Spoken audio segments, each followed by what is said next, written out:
Alright, this is a video about image stacking and how you can use it to your benefit to counteract the effects of atmospheric turbulence, which I'm sure everybody has noticed on a warm day, shimmering heat haze over highways, or if you've been out at night watching the stars twinkling, that is atmospheric turbulence. And it is something that can be removed effectively with some free tools online, primarily Registax.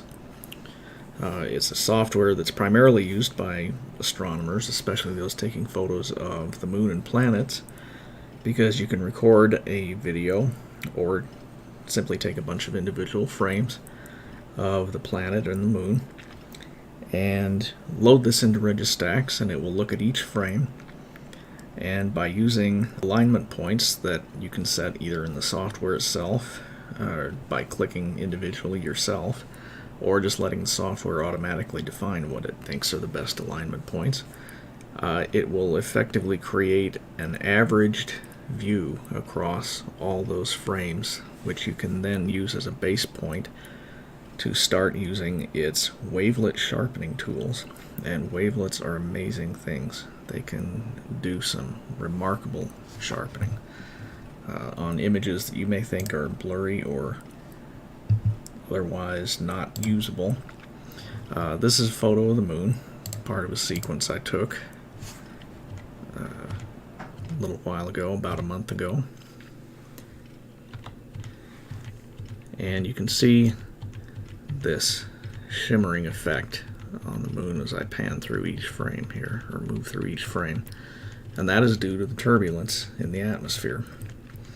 Now we want to get rid of that because there are some parts of the moon in these frames that are sharp. Other parts, the turbulence has blurred them out more.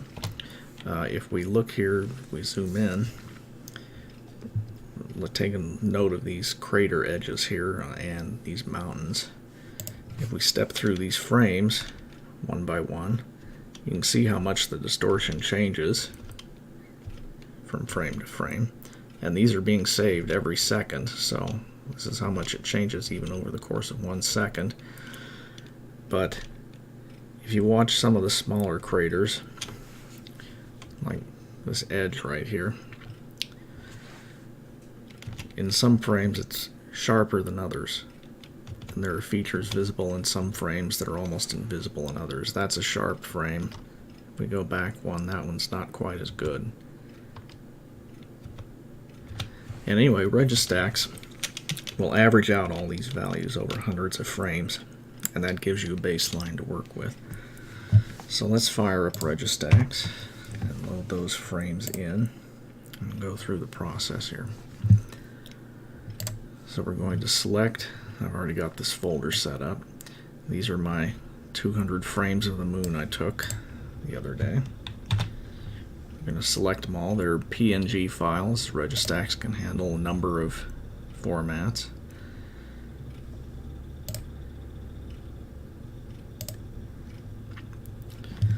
So there's one frame of our moon image.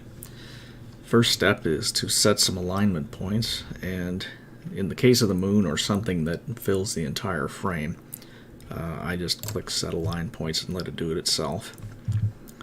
And it goes through and it finds within these parameters of how much distance you want between them and how close you want to let them get to the edge, areas of high contrast that it notices in the frame. And then it's just a matter of clicking align. And with images this size, these are pretty big images, this takes a while. So I'm just going to speed up time here. You can see the progress bar on the lower right corner, or excuse me, lower left. Okay, it's finished aligning. The next step is to limit it to, in this case, the best frames. I'm going to tell it to use the best 50% of the frames. And now we'll look through each frame. These bars just tell you the average motion it found, and these bars are elongated by 5 times just to make it stand out better. I did not have the telescope on lunar tracking rate, so the moon did shift positions over the course of the sequence, and that's what it's showing here. The next step is to just click Stack. All the defaults can be left as they are. This is another slow process, so we'll speed up time here. Alright, stacking has been completed, and what we end up with here is the average frame out of all those 50%, 100 of the best frames. These are those frames averaged out. All the atmospheric distortion has been blended together as you were around those alignment points. And you may be thinking the image looks fairly soft, and it does. It's softer than any one individual frame, but over the entire image, it's better. And here is why. Wavelet sharpening is amazing. I'm going to turn on use linked wavelets. I want you to watch in the center here because it only processes a small area to begin with. As we adjust these sliders, in fact, I'm going to turn on this zoomed in view right here. Here we go.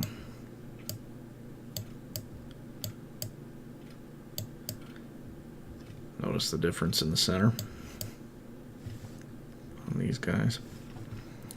And it doesn't take much to get quite an improvement. If you go too far and slide things over too far, you notice some effects going on here, some granulation or noise, and we can reduce that.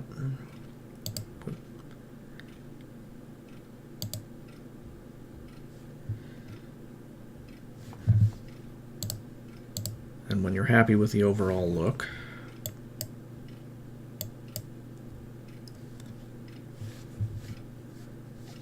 that looks pretty good. When you're happy with the overall look, just click on Do All. And again, notice the difference here between the part that's been sharpened and the part that hasn't. Click Do All, and it's going to do the entire image now.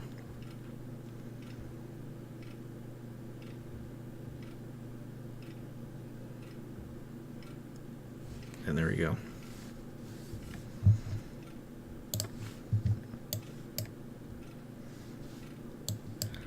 So that's a pretty good looking image of the moon.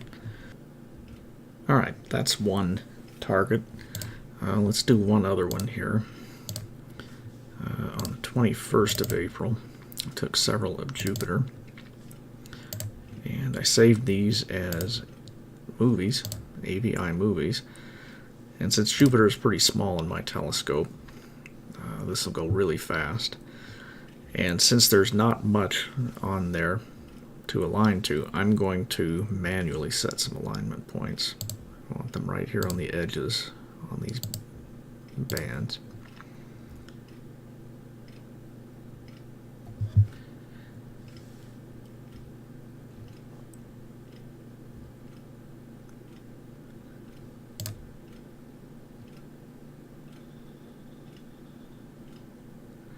So there's the aligned images. In this case, it's got 1,001 frames to work with. So I'm going to let it pick the best 250 frames.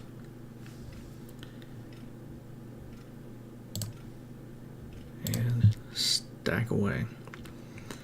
Again, it may not look like much until we come over here with the wavelets.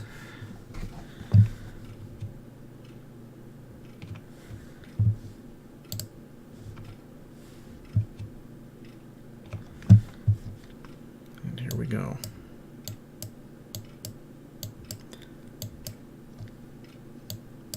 There's just a wealth of detail tucked away in there.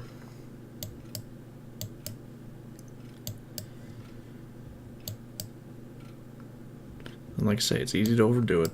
If you slide these too far, you get some pretty radical looking distortions. But You can see the great red spot there in the upper left corner.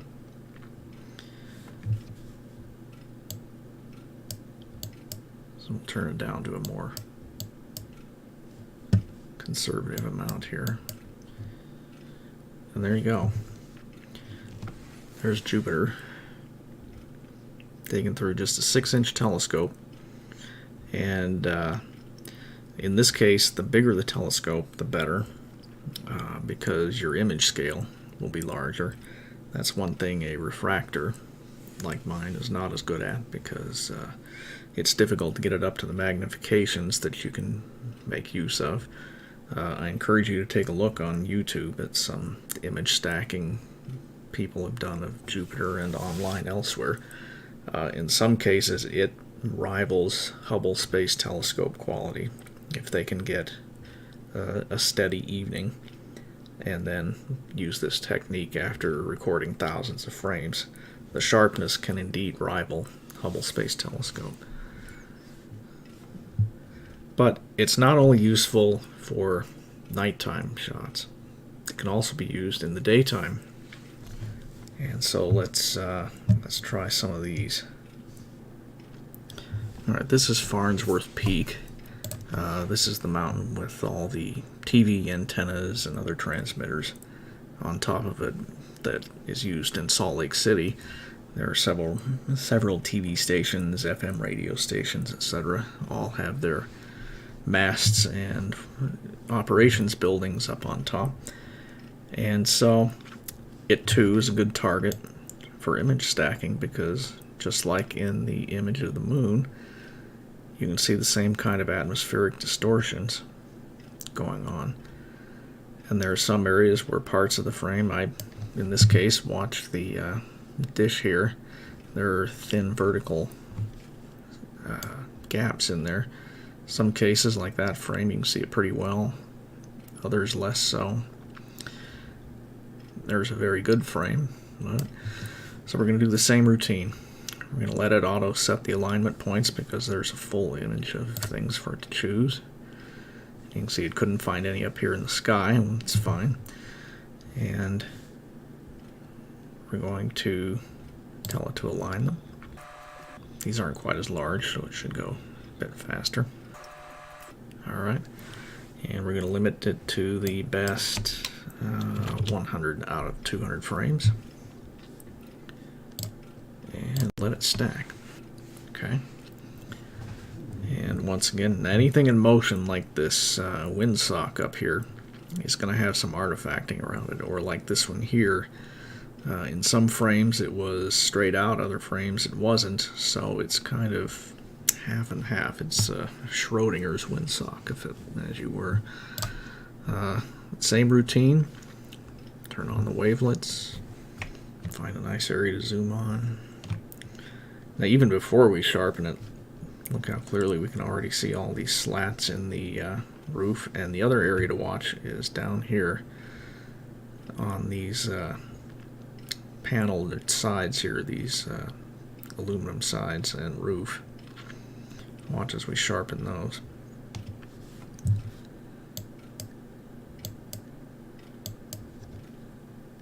So we'll just crank it up until we get some distortion going on.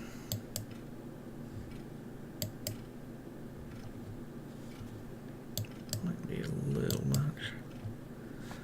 Again, look down here, the before and after. Isn't that amazing?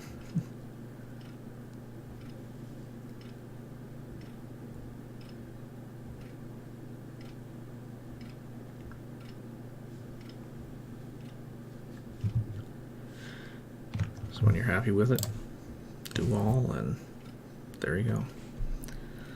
Quite a bit of an improvement, wouldn't you say? Going from that to that. And this works with any camera. This was through the telescope and the astronomy camera, but it works with the P900 as well. These are some shots that I handheld out my car window at the Salt Flats. Zoomed all the way in at 82 power. And now the moving cars are going to be blurred to oblivion. So but you'll be able to see a dramatic difference in these signs. You'll be able to read these signs clearly. You can see in each frame there's quite a lot of distortion. And in this case, because I'm hand holding it, there's also quite a lot of motion. So, same routine. Set the alignment. Tell it to align.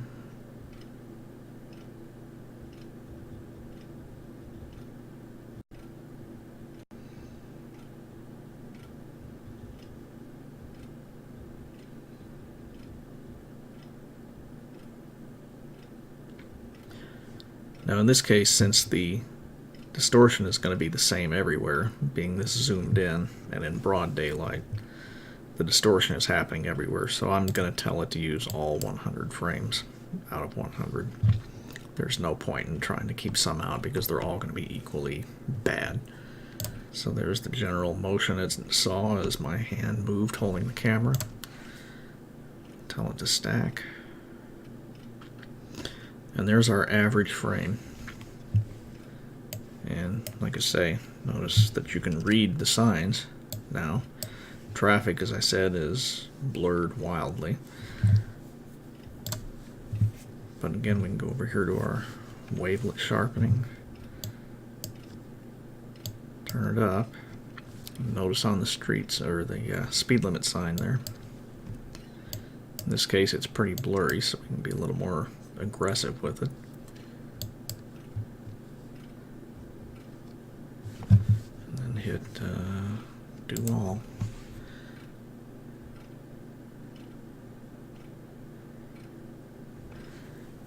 And at least it makes it so you can read some signs. It's not going to make everything better everywhere, but it does enhance the view somewhat. You can even read this sign in the back somewhat: slower traffic, keep right. Something that was never readable at all in any frame prior to stacking. You would never have been able to guess what that sign said from looking at any one frame.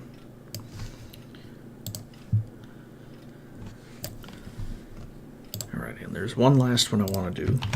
You may recognize it if you've watched Wolfie's 6020s videos. This is Rottnest Island and Bathurst Lighthouse, seen from over on the shore in Perth. He was at 30 meters when he took this shot, and he had it on a tripod. And this is the full zoom of the P900. So same routine, we'll let it select the alignment points itself. You can use the ones in the sky if it wants. We'll tell it to align. And again, since it's going to be bad every frame, I'm going to go ahead and use all the frames. And he had his camera on a tripod, so in this case there isn't as much motion as there was with my hand in the previous one. So then we'll let it stack. And there we go. Once again, this is the average. So we'll hit up the wavelets. And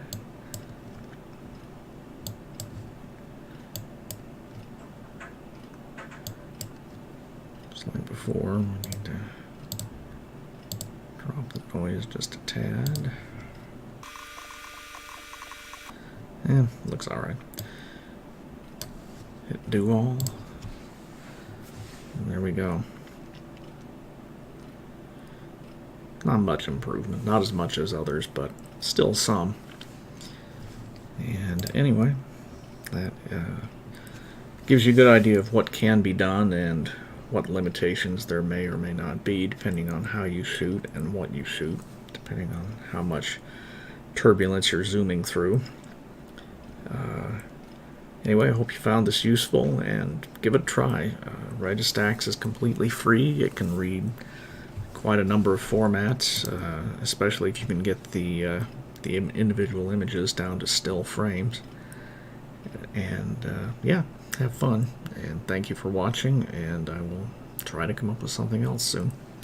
Good night.